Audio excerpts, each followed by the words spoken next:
This week's episode of Monkeyball on the Monkey Sports Podcast is brought to you by BaseballMonkey.com. If you have not yet, check out the newly fangled, completely redesigned BaseballMonkey.com. Much sleeker, much cleaner, something we've been working on for a good amount of time now. Finally up and running. Get over to BaseballMonkey.com. While you're there, plug in promo code PODCAST10. That's PODCAST, the number 10, 10% off your entire order. Season's coming up here pretty soon. Make sure you get everything you need from BaseballMonkey.com. Let us know what you think of the website while you're there. Shoot us a DM, shoot us a message, Instagram, Twitter, Facebook. Let us know what you think. We'll be happy to hear from you. Fun episode of Monkeyball today. We go into some fan questions. So without further ado, let's get into it. There are rich teams and there are poor teams. Then there's 50 feet of crap. And then there's us.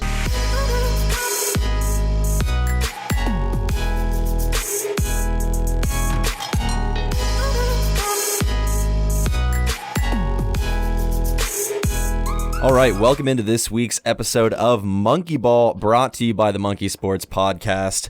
Like we said at the top of the episode, we got a fun one for you. We opened it up to some fan questions, so we're going to go over those as we are right about at the midway point in the MLB season. We've got Grayson and Paul in here with us. Grayson and Paul, how are you guys doing? Doing good. Yeah, can't complain. How's the first half of the season? About half of the season, which feels quick, but how's it been treating you guys so far? It's been kind of wild, I'm not going to lie. From someone who doesn't really watch baseball that much, just seeing everything come and go on Twitter and any other place where I'm getting my content, it's been wild from an outsider's perspective. It has been very wild, I would say. The past like week and a half have been the baseball social media marketplace has been ablaze with different stuff. So that's why we figured it'd be kind of the perfect time to jump into a little bit of a fan forum. As we mentioned, we asked you guys on Instagram to send us some of the topics that you wanted us to talk about. We have kind of the resounding first topic, I think, just from what has happened recently. We'll get right into it. At Hutchins.Parker said just Tatis Jr. is what he wants us to talk about. So obviously there was the series between the Padres and the Rangers. Fernando Tatis hit a home run, 3-0. They were up 10-3. It was a whole big thing. Before we get into that, the point that I want to make about Tatis, and we've talked about this on previous episodes, is like the kid's a budding superstar, right? Like he's going to be one of the top 5, if not top 1 best players in baseball in the next 2 or 3 years. Like the kid's lighting the world on fire, especially this season. But baseball can't get out of their own way, right? Like they stifle their superstars. We talked about it before. We talked about it with the baseball just a couple months ago. They are never ones to put their superstars to the forefront. And I'm like so scared that the same thing is going to happen to Tatis. I think a lot of it, it was the whole, it's the unwritten rule. And my whole deal with it is, as long as I play baseball, there are always guys who, no matter what, they're going to get that green light 3-0, and you know that. I was never one of those guys. I was, I was more of an average guy. Doubles power. Weirdly, didn't have the huge power. So one of the things I always prided myself on was being the catcher when I'm at the plate. Is was strike zone recognition. And if I got to 3-0, my whole thinking was, okay, I'm going to take the pitch, not because I'm supposed to, but this guy can't get it over the plate. I'm going to make him throw me. I'm going to actually make him throw me something. So the whole deal that was the unwritten rule, that one I didn't so much buy. The only thing I even thought about with it was when Jace Tingler, the Padres manager, came out and said, "Yeah, no, we'd actually given him the take sign." And I came back and sort of thought about it, and then went, "Okay, raise your hand if you've never missed a sign from a coach in your life. Now slap yourself for lying." Yeah, I mean, I don't know. So to go off of your point, so we had another person at Easton19 said getting a green light on 3-0 with a lead is what he wanted us to talk about. I never grew up a baseball player, so I didn't take signs from coaches, whatever. I don't have that mindset, but like, yeah, I mean, it's exactly like you said. Like he either miss the sign or like, yeah, make the pitcher throw a pitch. Like the Rangers manager was so upset, and to an extent justifiably so. Like I understand, don't run up the score, unwritten rule kind of thing. We've talked about the unwritten rules before. We can get into that in a little bit, but like, if a guy's going to, first of all, he loaded the bases, so obviously the pitcher's not doing something right to begin with. Second of all, yeah, if he grooves a fastball, I don't care who you are, what your sign is, like, yeah, hit a home run. And I feel like everybody that wasn't the Rangers manager and maybe a few players on the Rangers were like, yeah, hit the home run. Like, do that, right? Smash it over the park. That's the pitcher's fault. Especially with somebody like Tatis, who like you said, budding superstar, going to be one of those others. Like I said, you know they're always going to be those guys. Tatis, as young as he is, he's one of them. Yep. He's going to have that light for his entire career. And as the pitcher, you have to know that and kind of, obviously you want to get the strike, but you can't really groove a meatball down the middle to a guy like Tatis. If it's the 8 or 9 hitter in their order, sure, why not? Odds are he's going to get that take. I read something where it was they calculated the swing rates on 3-0 counts from last year, and it was just north of 10%. Mm-hmm. And that's going to be your guys, Tatis, Trout, Judge, Yelich, guys like that who have that absolute green light no matter what. Another thing, too, that what was frustrating is the Rangers were the ones that, obviously got upset. And I think Tingler kind of got put in a bad position where it's like he wasn't going to go out and say, oh, yeah, I'm really glad he hit this home run, right? Because he knows people are upset and he understands the unwritten rule is part of it. But my roommate made a point the other day. We were talking about it. Didn't the Rangers beat somebody by 30 a couple seasons ago? 2007, the Orioles. Yep. Yeah, and maybe there was a pitfall around that too. Maybe that just comes with the growth of social media. But come on, guys. Yeah. I mean that would because I distinctly remember watching that before all the social media. Yeah, very beginning. But probably even at that, a lot of it was once they got to a point where it was 16, 17. You're like, it was kind of watching. You're kind of going, this is the most absurd thing I've ever seen. I want more. Yeah, and I don't know, Grayson, I'll kind of get you into this too because I feel like we probably have the same kind of mindset around the unwritten rules of baseball of it's something that I don't get. First of all, I understand, respect your opponents. Every sport should have that, but there's a ton of unwritten rules and not even just sports, but in just other activities. Right. That it's oh, you don't do this one thing, which it doesn't really make sense to me. In baseball, it's if it's an unwritten rule, it's something that you can't help. Something yakking on 3-0 and your team's already up. And if you throw me a fastball, I'm a young guy who's going to be a superstar. Yeah, I'm hitting that thing over the fence. Are you crazy? It's it's not something that you can quantify and actually make a rule. So having that as an unwritten rule, especially in a season like this, where it's just dude, do whatever you can. It's a short season. Hit what you want. It doesn't really matter. Not doesn't matter. You know what I mean, though. My thing is be a competitor, right? Yeah, exactly. No matter what. And there's some unwritten rules okay, bunting when there's a guy's got a perfect game. I understand the mindset of that and you do it for the sanctity of baseball. I'm doing air quotes for those that can't see. But no, be a competitor. If you're getting no hit, slap down a bunt. Do anything you can. Lean over the plate. I don't know. No lead is too safe. That just occurred to me is you got to look at it from the other person's point of view. It's hey, maybe don't be down by that much. Right. Sorry to the other exactly. team. That's a team sport. Yo, that's your fault. You're down by this much. Yeah, we're gonna bury you. It doesn't matter. Yep, I agree completely. Playing sports of all kinds my entire life. I've been in both the we're getting dogged on situation, losing 10-0, and also winning 10-0. I've been in both situations.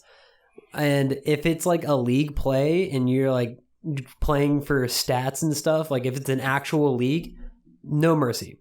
Don't give up. Don't let up if you're that other team. But if it's rec play, even then, you're playing a rec play. There's nothing serious about it. And you're playing an adult league. Just who cares? But yeah, maybe let up.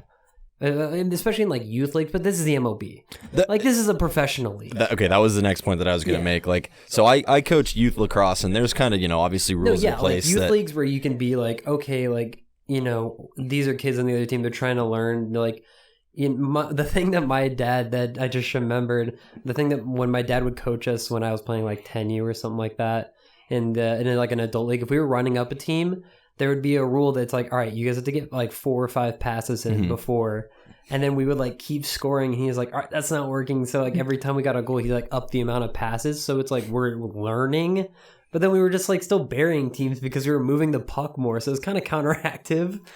But yeah. So again, to that point, it's a courtesy thing. Yeah, and I get, but okay, so when I'm coaching and we're on the other end of where the team getting spanked, I hate when teams just stop playing because it's nobody's getting better, right? If you play a better opponent, you should still be working as hard as you can. If the other team gives up, like, I don't want it to be easy. But yeah, like you said, it's the MLB. Nothing is hurting. If you lose a game by 50 in the MLB, you're not losing money. You're not getting worse. Like, nothing's happening, right? Nothing's different other than like, okay, you got embarrassed. A 2-1 loss and a 17-1 loss look the exact Make no same difference. in the standings the next morning. Yeah, there's either a W or the L on the score sheet at the end of the day. Like, yeah, like your differential might be different at the end of the year, but like that's it. Unlike some sports, it's not used as a tiebreaker. yeah. Right, exactly. It doesn't even matter. Yeah, I think the big thing for me to sort of round it all back is the 3-0 swinging. Like I said, I never viewed it as an unwritten rule. As you do it, you're kind of the D-bag for doing it. I've never really thought of it that way. Like I said, my whole deal was I'm going to make him throw the pitch. The steal of third, then the next night. That was the only one that, even then, I didn't really have a problem with it. It's if I'm out there, I'm kind of just throwing him the look like, dude, seriously? Yeah. And I think one of the best responses I saw to the whole deal was Jeff Passan from ESPN on Twitter, who basically said, there's a reason they're underwritten rules, because if you write them down, a lot of them look They're really bad. stupid. They're dumb. Yep. Yeah. So speaking on two separate points here, first on Paul's of the like swinging on a 3-0 from someone who hadn't played baseball to like an extent where I like understand like situational like smartness, I guess. Is like, maybe let him throw you something so you might just automatically get a base. Because if he can't hit the plate, then like you're walking, Well, I was gonna say, I think like, again, maybe Paul, you can speak better to this, but like if you're down 3-0, regardless of the score, I think you're looking for like one pitch in one spot. You're right. If you're like, okay, if this is a high fastball, I'm swinging. If not, whatever, I'm letting it go. Even if it's in the strike zone, it doesn't affect you, right? And so I think that's what Tatis was doing, right? Or that's what any hitter would do if you get the green light, and he got it. In theory, you're gonna get something to hit. Yep. Like you said, you are usually looking for that one pitch in that one spot. The way I personally played the game, I mean, unless it's an absolute meatball, I'm automatically taking no matter what. It didn't matter what the pitch was. Guys like Tatis, okay, if it's here, I'm gonna take the swing. I'm gonna take the shot, and for that part, like I said, I don't have a problem with. My like look on it as just someone who just I didn't really play like much baseball growing up besides like just for fun. I didn't play in like any leagues. If I was seeing like a 3-0, I feel in my head, I got nothing to lose. I'm literally swinging at anything. That's how I would view it. Like if he gives me something good, cool. If it's not, I got nothing to lose. I got whatever. 2 more. Like, so that's how I think about it. And then going back to your point, Jason, of you hate when a team just like gives up. I agree. From like a competitor standpoint, especially as someone who's trying to get better at something, if someone stops trying, I feel like an idiot. Yeah. It's like, all right, first of all, like that's kind of disrespectful to me. It's insulting. It's like almost. You're so bad that I don't have to try anymore. It's like, no. Like bury me so I can get better. Like I've been in that situation in a ton of different things.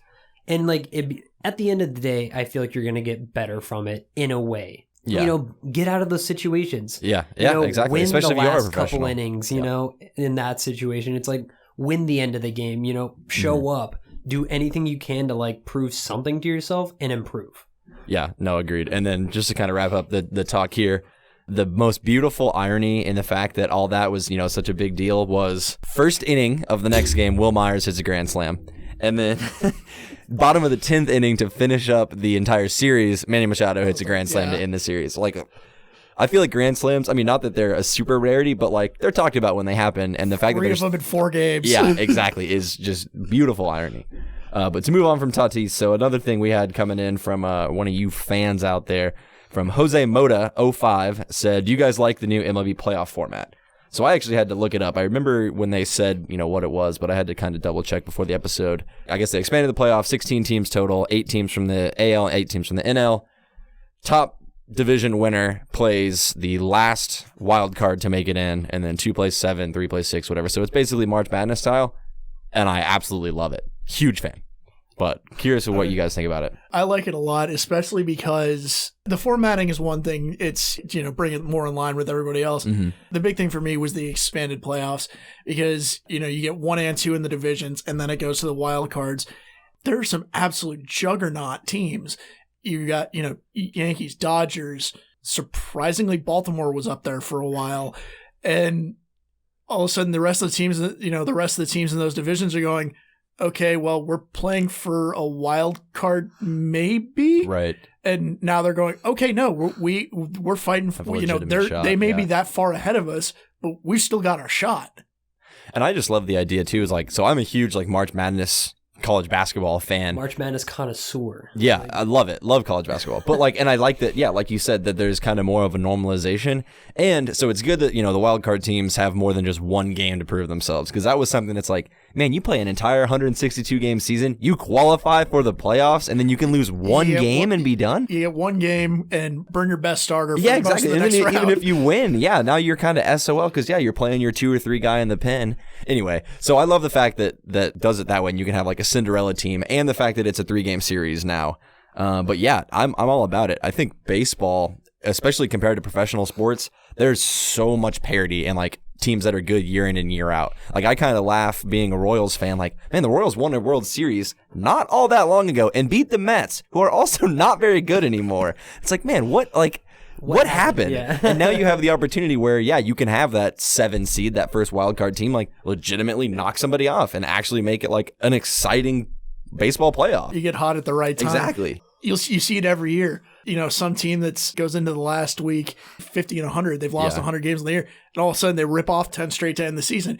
You get a team like that all of a sudden going into October, and wait a minute, I'm an 8 seed. Mm-hmm. I'm in the World Series. What just happened? Yeah. Yeah, it's like I thought we were going home early. Like I thought we were gonna have a long summer, but guess not. Like here we are. I think the playoff format's gonna be interesting because if your team's good enough to win the World Series, as if you're that 8th, 7th seed, and you can beat that 2nd seed, you're already knocking off one of the top guys in the league. So that makes your chances even that much better. But then again, like as that top team, like if you can't beat that lower seed team, then like you don't deserve to be there. Yeah. So I like that. I like how it's the widespread because it makes the top team work harder, so they have to play the lowest team, and it makes that lowest team who's kind of on the cusp maybe balancing out with a few other 3 teams between 8 and 6 to work a little bit harder so they can get to the 6th and play someone who's similar to their kind of like record. So it's cool to see it. I feel like it's motivating for teams to like either get way better or, do all they can to maintain that top position. Yeah, that motivation is a good point. So, I mean, I've had this argument with my brother before, who actually, if you go back a couple weeks, was on this podcast a few weeks ago.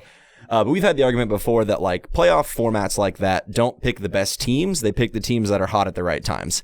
And like, yes, while that's true, to your point, if you're the best team, you have to still stay motivated. You have to still win games. You can't just write it off, right? There's no regular season championship. That's how I felt about like the NHL like qualifying round, because it's like there was good teams going against good teams. It's like teams that would regularly be in the playoffs right now no longer are because they lost to someone who else was going to be in the playoffs. Right. Cough, cough, as I wear a Maple Leaf shirt. Literally, Maple Leafs. Like you're very Toronto'd out right now. Speaking of, you got the Blue Jays hat on and the Maple Leaf shirt. Just went all out today. Yeah, but it's like good. It's a good example where it's like usually Toronto would be in the playoffs. They would have made playoffs this year, but because of that elimination round, they couldn't pull it off. They can't figure out how to win a game. They're not in the playoffs.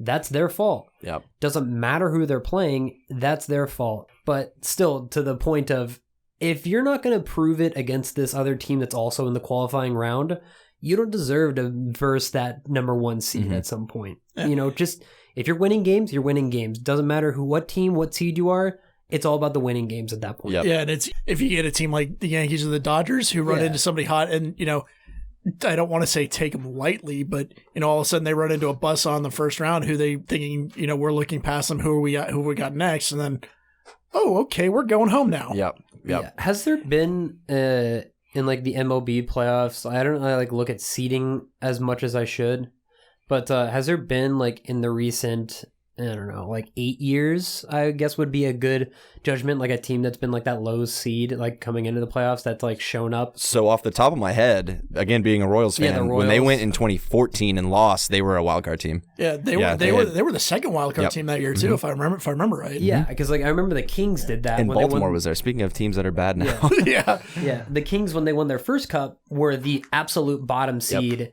and they were the best team in the playoffs. So that's like, that's cool to see, like, the Royals, from that second wild card. Like, it can't I think it's fairly common. Like, that definitely happens more in pro sports than you'd think. I mean, especially because with baseball, especially because before this year, your bottom seed was 5. Yeah. There are, 15 teams in each league. You're number 5, and you're the last seed in the play. You're that second wild card team, the last seed in the playoffs. I feel like baseball is one of those sports where it's like really anything can happen. Although like there is a lot of individual performance only in a couple of positions, though, because it's like as a hitter, you're up there by yourself. Yeah, you might be trying to make plays if there's people on base or depending on who you got coming up. Maybe you're just getting on base. Maybe you're just hitting someone home. Yeah, there is like strategy to that, but it's not something that you can like, dial in, like go up to the plate. You're like, all right, I'm going to get on second base this time, like by doing this. Because you have to worry about all the factors that go into what a pitcher is doing. And then you got to worry about who's in the outfield. Because anyone can make a wild play at any point. They're all professional athletes. So I think it's cool that baseball is one of those things that it's like, you have a bad pitcher, that's a game. Yep. Like, you go down, like, who was that team last year? It was like right before the World Series. And they got like dogged at home. We were watching it here. Oh, I don't remember. Who was that? First inning, it was like 7-0. Oh, I don't remember that. You guys don't remember that? It was last year, but I remember Will turned it on, our guy. Yeah. Will turned it on and he was like, oh no. And I was like, what? And I looked over and he's like, it's the first inning. And it's like 7-0. I was like, you're kidding. So it's like something like that where it's like this team was supposed to win. But it's like, that's one bad guy. Yeah. And I've watched the John Boy media, right? John Boy videos, yeah. I always mix those two up. John Boy and John Boyce. Oh, John Boyce and John Boy? Yeah. I watched he has a breakdown of it where he says like what went wrong. And it's literally just like a pitcher doing bad. And you can't just like throw in another guy because he has to warm up and you didn't expect that to happen. So it was just like, one pitch and then you're kind of screwed from the first inning on. So like that can happen any game. So I think that's interesting to see because that can happen to the first seed. That can happen to you can take a guy who, Cy Young level guy. All it takes is he's a little bit off one day and all of a sudden, six earned first inning. Yeah. Well, this is a short night. Yeah. Clayton Kershaw in the playoffs. Yeah. And especially like professional players' performance, especially in playoff time, where it's like you might have an average player in the regular season who just something in his head clicks during playoff time. He puts up, he's hitting every time he's up. He's making crazy plays in the outfield, or he's a pitcher. He's striking out literally everyone, but like one guy every 4 innings, Yeah. It's kind of stuff like that, playoff performances that come out of nowhere because you don't know who it is until it happens, really. Yeah. And kind of to wrap up, again, going back to your point of just the expansion of it, right? It makes games last. Or it makes games matter for longer, right? Yeah, so if you're a team that's fighting for the second seed or fighting for one of those wild card spots, you're not going to mail it in at game 120 when we're back to a regular season, right? Because like, oh well, we're already at 100 losses or whatever it might be. Yeah, we're so far out of it. No, this is we still got that chance. We still got to go for it. Yeah, so I'm very excited about it. But to move on a little bit, I feel like we would be remiss if we didn't talk about what happened the other day with the Reds. For those of you that don't know, one of the Reds announcers got caught on a hot mic saying something completely insensitive. The only reason why I really want to bring it up is, obviously that kind of stuff happens and, he's probably losing his job as he should in a hot mic, bad apology, all that stuff. But the video of him giving his apology as Nick Castellanos hits a home run is like one of the most unintentionally hilarious moments I've seen in a while, I think. That was spectacular. I'm so sorry. It's not who I am. It's a fly ball deep out to left field, and it's gone. I pride myself on being a good man. Wait, what? So I don't know if either of you guys watch the show Brockmire, but Brockmire's Hank Azaria is a Simpsons guy, and he's had this character for a while, and the way he sets it up and the way he kind of explains the character is like, as a baseball announcer, you can talk about anything you want as long as you're giving the count and what's happening in the game. And that's kind of how the character came from. But it very much felt like a Brockmire moment of like, this guy's giving this, I want to say heartfelt. I mean, we all kind of know it wasn't, because if you're caught on a hot mic, it's hard to hide from that. But anyway, the fact that he's still like giving the call in the middle of this apology, and he's like, yeah, like you said, I'm so deeply apologetic. And that one's going to leave the fence. It's 4-0 now, Reds. As I said, I'm a man of God. Like, it was just, it was so funny to me. So that was kind of the only thing I wanted to touch on from that. But Moving on back into the fan forum, I did want to kind of say that there's a couple more goofy ones. One kid, let me find the @ real quick. @It's Carmine just said the Dodgers. Wants us to talk about the Dodgers. So, yeah, Dodgers, pretty good. Yeah. Smoking it. Mookie got paid and looking worth every penny. Yeah, pretty good. We talked about it, when we were talking about the start of the MLB season, that they were probably going to be pretty good. Turns out we were right. Dodgers, pretty good. Hey, we can put that one on the board. Yep, there we go. All right. Yep. They're a baseball team. Still. We're good. Still a baseball team. Still pretty good. Still trucking. And then the last the last one, this one made me laugh when it came through, from @J.Paisley7. He tagged an Instagram page that I kind of tried to look through and figure out what it was, but basically it's just monkeys riding dogs. And it's the competitive nature of monkeys riding dogs. So I don't think it has anything to do with baseball. I don't know why they're coming into our baseball podcast and telling us to talk about it, but thoughts, comments, concerns on monkeys riding dogs. I want to see it like full on greyhound racing with monkeys on their back, like jockeys. That's a Jockey style? thing, though. Is it not? No, yeah, I'm pretty sure it is. Like that's from this page, seemingly was like some kind of competitive monkeys riding dogs. Yeah, it's and we thought water skiing skiing squirrels were cool. Broadcasting breaking news for monkeys riding dogs, and it's got 2,100 followers. So @J.Paisley7, here we are talking about monkeys riding dogs. Personally, big fan.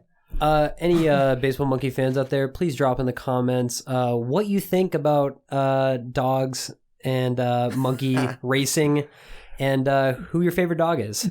I want to hear. I want to get into this. Do they have saddles, or are they just sort of hanging I'll pass it around. I'm pretty sure. Yeah, you can look through that page. There's a few I've posts. seen this before. Oh yeah. So it's like a carnival thing, it seems, but it also seems to be only border collies. Maybe they're the only dogs you can train to like not be freaking out if they've got like a little monkey on their back. You know what? He's rocking the cowboy hat too. That's what I'm saying. They're totally they're totally ready to go. Full on rodeo style. I used to have a dog like this. Oh yeah, I've never had a border collie like that, but yeah. So now that's a cowboy. Right. That's what I'm saying. I mean, yeah. He's got the chaps, the hat, everything. That's incredible. No, I love it. So again, I mean, don't know what it has to do with baseball, but I appreciate the user's submission to talk about monkeys riding dogs. Big fan. Yeah. Hope to see it live one day. For sure, drop your favorite monkey dog combo in the comments so I can follow them. And again, baseball monkey. It's like it perfectly blends exactly. At least the name of our company and what we're talking about. Come on. So all right, as we wrap up here, again, about halfway through the season, we'll just talk quickly about what's been the one thing that surprised you the most about the MLB season so far. Couple teams showing up that nobody thought, like Baltimore again. The Rockies? The Rockies, they're starting to come back to the pack a little, and then in a bad way. What has happened to the Red Sox? Oh, I know. They are just, we talked about Mookie a few minutes ago, and he was an important part of that team, but wow, they just completely went off a cliff, which I did not see coming. But I feel like, I don't know, we talked about this in the last episode too, about teams starting off slow. I feel like that's just what's happening, right? Like I'm not at a point where I'm like, oh, Red Sox are terrible. They're a bottom 5 team, because I don't, and maybe that's just me, like dumb sports brain, because they've always been pretty good, but like, I feel like they're not going to finish up in the position that they're in. But again, maybe I'm wrong. Maybe I don't know. Yeah, I mean, sitting back, or where were they? They're like 6 wins. They're like 6-18 or something right now. They're not doing well. Not 7-18, 9.5 back of the Yankees already, and it was kind of did not see that one. And then, like I said, Colorado, Cleveland, and knew the Cubs would be good. Didn't think they'd be that good. Yeah. Yeah. Cubs are sick again? Yeah, they're not bad. You Darvish finally putting it all together. Again, yeah, kind of again. Chicago, all right, side note, Chicago's one of those cities that like I want to be like a fan of and like live there when the fans are like when they're on like a run, because the videos from the Cubs winning the World Series was that was bonkers. I mean, even when we were there at the Blackhawks game, a regular season game, it was like the most fun I've ever had in a sports game. Like Chicago is one of the craziest sports fan cities because they're all insane, like in the best way possible. Like we went to that stadium and it was like Wrigley was sick too. Yeah. That's a really cool stadium. Yep. And I don't know. I feel like you pack that place with tons of fans in a World Series atmosphere, and then you win. Like a super cold Chicago night, everyone packed in there, like October 25th. Had to be like one of the best nights of all time. 100 plus years of futility finally ending. Mm-hmm. Yeah. No, I agree. I can only imagine. Like I remember like following that because like I knew a bunch of people from Chicago who were like rooting for them during that whole run, and I was like, I kind of want to hop on board on this and like check it out. And I remember like watching all that. I was like, that's incredible. Yeah, I think I would happily live there. Yeah, but like, how crazy is Chicago sports history? Because like for you, like you have the Cubs, like that happened. Yeah. So that's like the most recent, and then you have the 3 Blackhawks Cups that were all insane. You know, The entire Bulls of the 90s. and yeah, then you keep going, and then just Bulls, like arguably the best dynasty of all time. I mean, not really arguably. I mean, you can kind of solidify that. Yeah, exactly.